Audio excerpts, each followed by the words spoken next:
Doctor, are you duly licensed to practice medicine in the city and state of New York? I am. And will you tell us, doctor, what school you graduated from and what are some of the hospitals that you are affiliated with and what, if any, is your specialty in the field of medicine? I graduated from St. Louis University School of Medicine. I am on the staff of about 10 hospitals in this city. Will you mention some of them, please? The Swedish, the Jewish, the Flower, Fifth Avenue, the Jewish Chronic Disease Hospital, the Linden General Hospital, Adelphi, Crown Heights, Madison Park, Metropolitan, and Bird S. Kohler.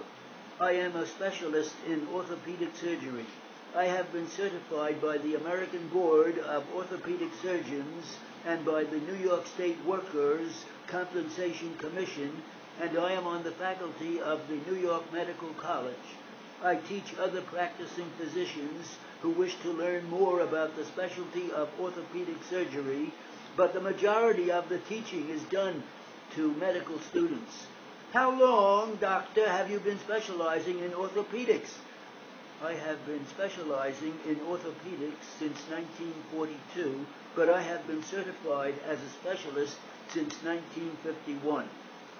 Now, doctor, did you have occasion to examine the plaintiff, Mary Pratt?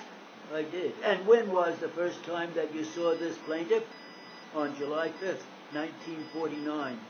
Now, doctor, tell us what your examination consisted of, what you found, and then go right along and tell us what you did for this plaintiff and what you observed, and in that way we will get along much faster.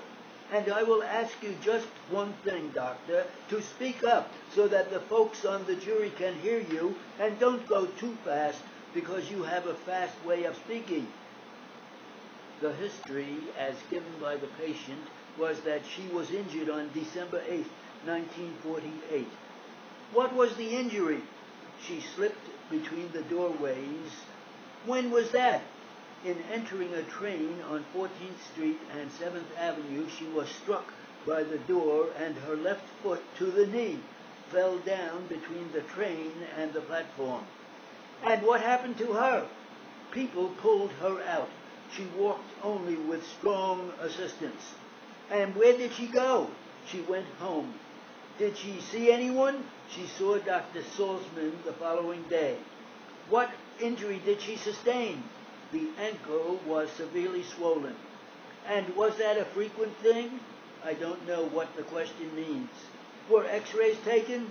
Yes, at this time, that is on July 5th, 1949, some 7 months after the injury, there was severe pain on examination. She can walk only 1 block. That is the maximum of her capacity. There is severe pain at night. Was she given any relief?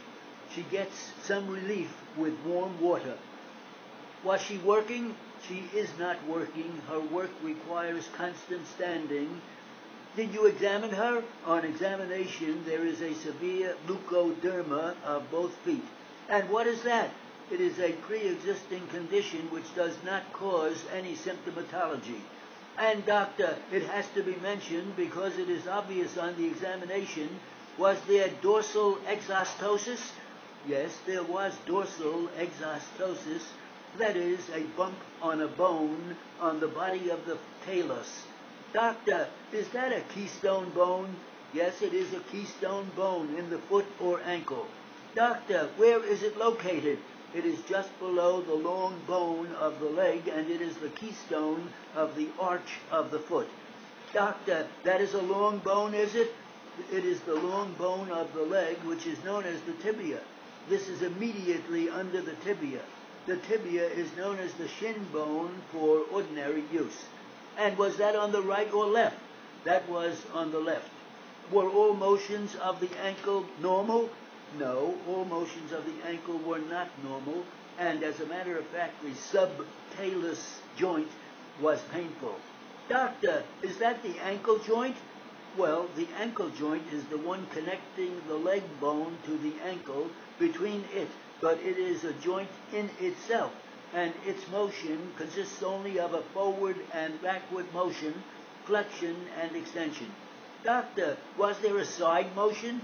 Yes, a side motion such as occurs when you sprain an ankle, and it is present normally in all feet and ankles, and occurs in a joint below that, known as the subtalar joint. Doctor, were there any motions that you did of the ankle? Yes, motions of this ankle and subtalar joint were painful. Was there tenderness, doctor? There was tenderness and discoloration in front of the joint medially, that is, the inner side. What about laterally, doctor? Yes, and laterally, that is the outer side of the ankle and foot. Was there any numbness, doctor? There is numbness on the dorsal surface, that is, the top of the third and fourth toes. Was there any swelling? There is no swelling. Were any motions of the foot tested? Yes, the motions of the foot and toes were painful. There were varicose veins on the left leg only, not on the right, and these varicosities were noted. Doctor, was there a pulse and skin temperature taken? Yes, the pulse, skin temperature, and turgor were normal. There were no marked colorations and dependencies. In certain cases, but not in this case, in putting the legs up and down and keeping them steady for a while, temperature changes occur, and they are of signification in this case.